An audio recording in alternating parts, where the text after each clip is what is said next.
ఇప్పుడంతా game changer Dallas event గురించి మాట్లాడుతున్నారనమాట. So ఆ ఈవెంట్ని గ్రాండ్గా సక్సెస్ అయిందని చెప్పాలి. సో ఆ ఈవెంట్ తర్వాత ఇంకేం ప్లాన్ చేయబోతున్నారు? ఈ game changer event USA pre release event అయితే చాలా సక్సెస్ఫుల్గా జరిగింది. సో ఎక్స్పెక్టెడ్ అంటే ఇంత మంది వస్తారా అని ఎక్స్పెక్ట్ చేయలేదు చాలా మంది. సో మైండ్ అంటే కళ్ళు చెదిరిపోయే అంతమంది క్రౌడ్ ఎక్స్పెక్టెడ్ ఏదైతే హాల్లో పెట్టారో మొత్తం 8,000 కెపాసిటీ కూడా ఫుల్ అయిపోయి బయట కొంచెం ఉండే ఇచ్చింది.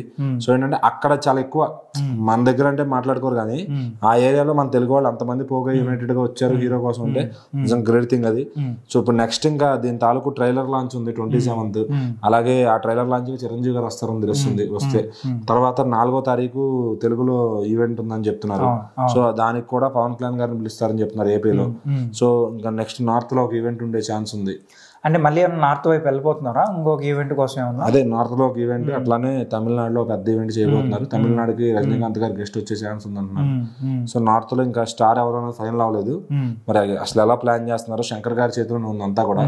ఎందుకంటే ఇటు ప్రొడక్షన్ టీమ్ కూడా ఆయన ఒక రోజు ముందు వరకు కూడా ఏం చెప్పట్లే ఆయన ఏం ప్లాన్ ఉంది మైండ్ లో అనేది.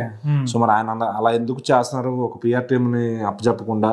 అంటే ఎందుకని ఇప్పుడు ఒకటి ఏదన్నా ఇప్పుడు ఎవరన్నా ఒక మూవీ స్టార్ట్ చేశారంటే దానికి సంబంధించిన డేట్స్ కానీ ముందుగానే చెప్పేసి తర్వాత ఆ హైప్ తీసుకొస్తారు. బట్ ఎందుకు గేమ్ చేంజర్ దగ్గరే అప్పటికప్పటికే జరిగిపోతున్నాయి అన్ని? అదే శంకర్ గారు అండి ఇప్పుడు, ఎందుకంటే ఆయన ఓల్డ్ స్ట్రాటజీలో ఉండిపోయారు. ఇప్పుడు ప్రతిదీ ముందుగా ఇన్ఫర్మేషన్ ఇచ్చి చేయాలని ఆయనకు బహుశా తెలిసి ఉండకపోవచ్చు. సో మరి ఆయన ఎవరి మాట వినరు, ఎందుకంటే ఆయన కైండ్లో ప్రమోట్ చేసుకుంటూ వెళ్తారు. సో మరి భారతీయుడికి అయితే ఆయన ఇంతగా ప్రమోట్ చేయలేదు. సో మరి గేమ్ చేంజర్ చూస్తుంటే ప్రమోషన్స్ అయితే వెళ్తున్నారు, బాగానే చేస్తున్నారు. మరి సో అది ఎంత రీచ్ అవుతుంది అనేది ఇంకా సినిమా రిజల్ట్ తెలుస్తుంది అనమాట. సో నార్త్ నుంచి రావాల్సిన హైప్ అయితే క్రియేట్ అయిందని మీరు ఫీల్ అవుతున్నారా? నాకైతే అనిపించలేదండి, ఎందుకంటే అది హానెస్ట్ గా చెప్తా. సో అక్కడ ఏంటంటే ఇప్పుడు పుష్ప గురించి మాట్లాడుకున్నట్టు వేరే ఏ ఇతర సినిమాల గురించి మాట్లాడుకోవట్లేదు. మరి రామ్ చరణ్ గారు అంటే కొద్దిగా నోన్ ఫేస్ కాబట్టి మాట్లాడుకుంటారు. బట్ ఆయన సినిమా ఏమొస్తుంది గేమ్ చేంజర్ అనేది తెలియదు, దాని పేరు రిజిస్టర్ అవట్లేదు. ఏంటంటే పుష్ప 2 మూవీ చూసుకున్నాం అనుకోండి, అన్ని రూరల్ ఏరియాస్ కూడా వెళ్ళిపోయింది. బట్ గేమ్ చేంజర్ సినిమా వెళ్తుందా అనేది ఇప్పుడు క్వశ్చన్ గా మారింది. అదే దానికి ఇంకే ఆ పేరును ముందు జనాల్లోకి తీసుకెళ్లే విధంగా ఏదన్నా చెయ్యాలి.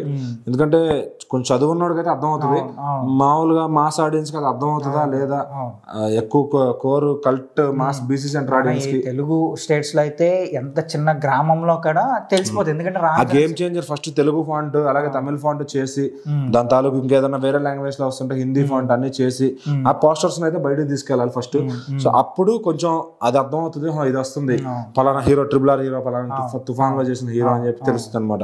సో తుఫాన్ కి ఎదుర్కొన్న ట్రాల్స్ కి ఆల్రెడీ ట్రిపుల్ ఆర్ తో ఆయన చెక్ పెట్టాడు. సో మరి మంచి రాముడుగా కొలుస్తున్నారు అక్కడ. సో ఈ సినిమా వస్తుంది అని తెలిస్తే వాళ్ళు ఖచ్చితంగా చూస్తారు. సో వీళ్ళు ప్రమోట్ గానీ సరిగ్గా చేయలేకపోతే దానికి వాళ్ళు ఎంత ఖర్చు పెట్టినా వేస్ట్.